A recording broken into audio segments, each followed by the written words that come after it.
The question with which I begin is a contradiction. There is a fundamentally striking fact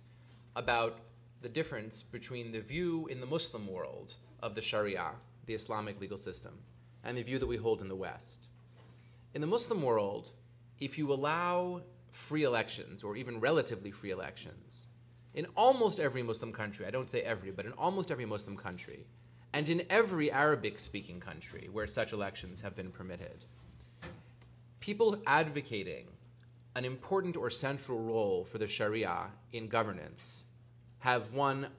almost as many of the seats as they have been able to contest in many cases, and in all cases have done much better than anyone expected them to do.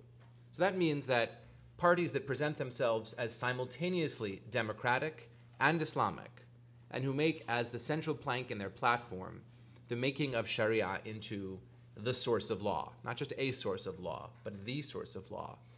tend to do tremendously well in elections. By contrast, in the West, I think it's no exaggeration to say that the word Sharia is radioactive.